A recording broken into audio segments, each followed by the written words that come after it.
One Punch Man webcomic chapter 118. So like after 3 months we finally got this chapter and I kind of have mixed emotions on it. I mean, I'm very pleased with it, but at the same time it's, kind of anticlimactic. We were all looking forward to a certain event to go down, but in spite of all of that, we got a whole bunch of new info and a whole bunch of reveals and stuff, which I can't talk about everything in this video because it would wind up being like 45 minutes long. So I'm going to have to spread out the discussions to multiple videos throughout the week. But of course, I'll keep them interesting because I think it is. I mean, we're finally getting a whole bunch of new info on this stuff. But first of all, the strongest ninja in history, aka he, who shall not be named, I guess we'll call it, because he looks similar to Voldemort, and they kind of refer to him in like the same way. So in typical One fashion, we got a whole bunch of answers to the questions that we had about this guy, but then that in turn created more questions, and man, there's so much to speculate about this guy, but at least we know right now that, yeah, he did in fact create the Ninja Village, but he didn't retire after that, and we don't really have a good explanation as to why he made the Ninja Village. I guess he just wanted to, because I guess he wanted to make other assassins or something. Maybe he just wanted to make an army or something like that. But he continued afterwards, and he just took out a whole bunch of important people throughout history. And then they say, like, it was a part of his job. So I guess he was just getting hired. Like, he was just getting paid to take out people. I guess that's how he made money. I mean, he could have just stole it or whatever. But also, apparently, this guy has killed, like, over 100,000 people, which is pretty crazy. And you'd think, well, man, it must take a long time to rack up that number. Well, it does, because apparently this guy is, I guess, over 300 years old. Now, that's pretty interesting. I don't think we've been introduced to any, like, humanoid characters that have lived that long. Now, it's kind of implied that monsters are pretty old. Now, we never really get, like, a good explanation on it. I guess Deep Sea King, he was probably really old, and the Subterraneans are probably really old, considering that we see, like, the monuments and the Monster Association, everything that they built, and, the murals of him and Elder Centipede, who is, elder after all. So those type of monsters who are, like, inherently monsters, they're probably really old. And also, like, the Ancient King, he goes back to, like, the dinosaur time, but then his canon is really debatable. I made a whole entire video dedicated to that guy. So I'm assuming that this guy might be like some kind of inherent monster race. And the only thing that I'm really thinking of is maybe he's a vampire. Similar to how we saw Pureblood. Now, Pureblood, at least in the webcomic, never outright says that he's a vampire. Like, his Chiron says vampire and then in parenthesis Pureblood. But he just says that, like, he's a pure, like, a real monster race that, like, has a lineage to it. Now, the aesthetics between the Ninja Leader and Pureblood are kind of similar. Although, like, we're dealing with, like, a huge gap in time between those chapters being released. And one's art style has obviously greatly increased since then. So it's, like, hard to say if he exactly looks like Pureblood. But their eyes are kind of similar, just more detailed at this point. So it could be possible that there's a relation between those two characters, and they do kind of have, like, the sharp, pointy teeth. But also the whole thing about how, he'll take their blood and innards away, and then it says the only thing we can think of is, and then they just cut away from them. But also the whole thing about him having different skin colors and multiple heartbeats, I don't know what that means. Is he like some kind of chimera, or is he some kind of, like, Frankenstein being? I mean, there's obviously something special to him. I originally thought that maybe he was like a human monster hybrid pseudo thing, kind of like how Garo was. Maybe he just became so powerful that he started creeping into that monster territory. Didn't exactly become a full-blown monster. Man, like I said, there's too many questions with this guy. But anyway, the character that's dropping all of this exposition on him is actually Gale. That's the webcomic version of Gale Wind. And it makes you, like, think about how is this all going to tie in once the manga gets to this point. Because obviously, we saw that Hellfire and Gale came back to life in the manga. And we were, like, wondering, like, why did they have to come back to life? What's the future of them in the story? And well, apparently, it's going to be this. It's going to be this ninja arc. And I guess they're going to just die again, which would kind of suck since, they all came back to life only to die again. But also, like, they have their monster. Well, that's the question. Do they still have their monster forms? Are they going to use their monster forms once the the manga gets to this portion, or is everything even going to play out similar? I assume it probably will, meaning that unfortunately this guy is going to get taken out by Saitama again. And let's just touch on that real quick, because that was what I was talking about being anticlimactic. I really wanted to see this guy fight Flashy Flash and Sonic, but I understand, you know, this is a part of the story. It's, you know, it's just us to be built up on things, and then just for them to get taken out by Saitama in like a single strike. It's the foundation of this story, and sometimes it just kind of happens when we get a little too comfortable with things, and then one kind of just throws us a curveball, and it's fine. You know, the same thing happened with Goketsu, but at least with Goketsu we got to see him do some stuff, but this guy, we just get a whole bunch of hype on him. So maybe this is like hilarious to one. Maybe he thought this was really funny, building this guy up only for him to just get off-screen by Saitama. And like, again, I get it, but at the same time, it would have just been nice to see like another like possibly above Dragon guy get his hands dirty.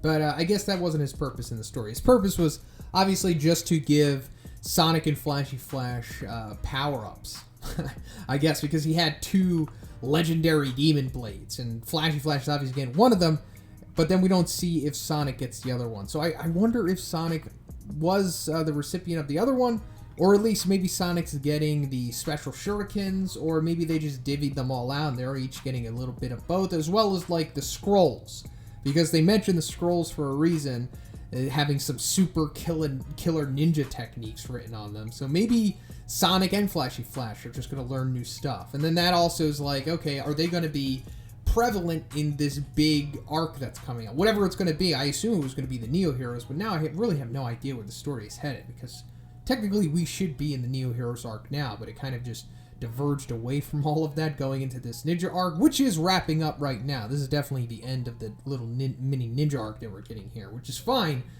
which really ended in the result of Flashy Flash and Sonic getting character arcs and buffs to them, which is pretty cool. But then we're going to a huge bombshell in this chapter, probably the most interesting part to me, and that is friggin' Blast. So Sonic, of all people, knows Blast and kind of met him once. So we're finding out that Blast showed up back at the Ninja Village before Flashy Flash decided to take them all out. And he just committed like a little mini genocide on the friggin' Ninja Village. And I like the way that it's stated, like, he did not spare any of us orphans. So he was just straight up killing, I guess, kids.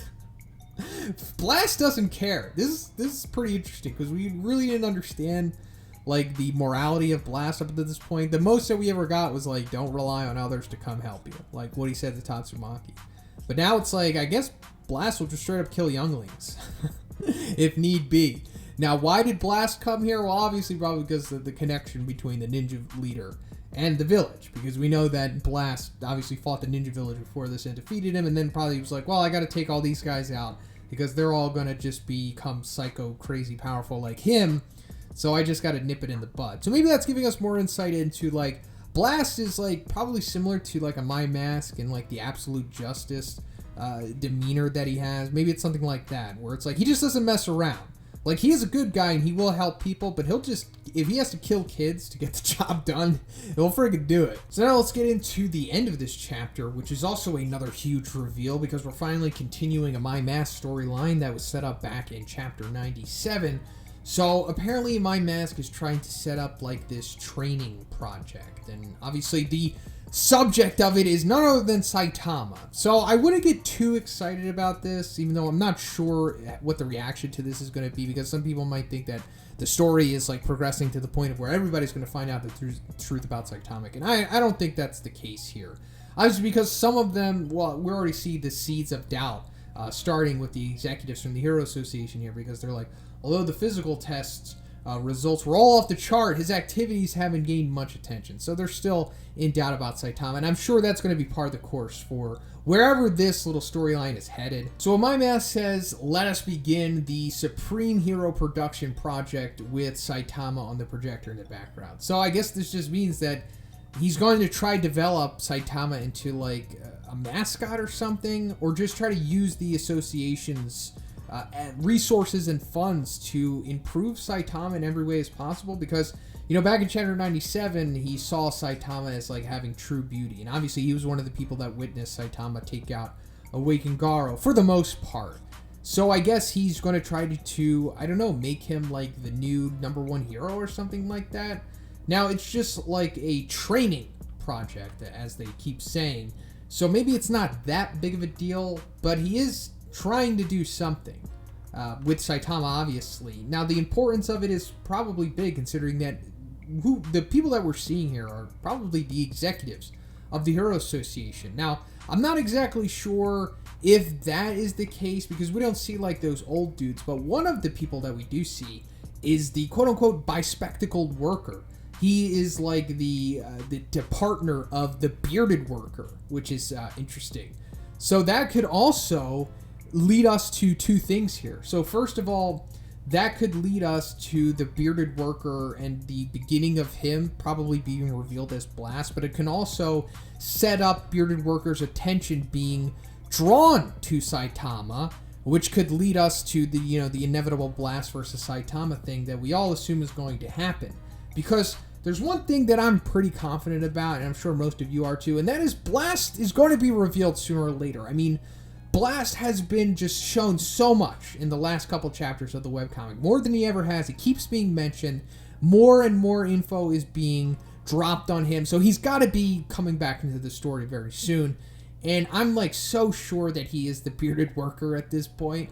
So given that Amai Mask is showing this to everyone, I think this is probably setting up, or at least planting the seed of the bearded worker having a reason to have, or just Blast having a reason to have beef with Saitama for some reason. Or I think this is that. Now, I could be wrong, of course, but man, it just really seems like everything is connecting, and basically just my evidence is this bispectacled worker. I mean, he's obviously shown specifically in this panel for a reason. And now that we know that Blast kind of has a dark side, there's probably more of a reason for Saitama to actively try to take him on, or vice versa. But I won't ramble on anymore. Like I said, there's so much to talk about that I want to go more in depth into dedicated videos to those topics, such as Blast and the Ninja Leader and Sonic and Flashy Flash and everything else that I think is going to happen after this point. But let me know what you thought about this chapter. I really enjoyed this, despite it being kind of anticlimactic, but let me know what you thought about it. And if you like the review, guys, please give it a like. I also have a Patreon. It gives you access to a weekly Q&A. And if you haven't already, please subscribe as well. Have a great day, and I'll see you in the next one.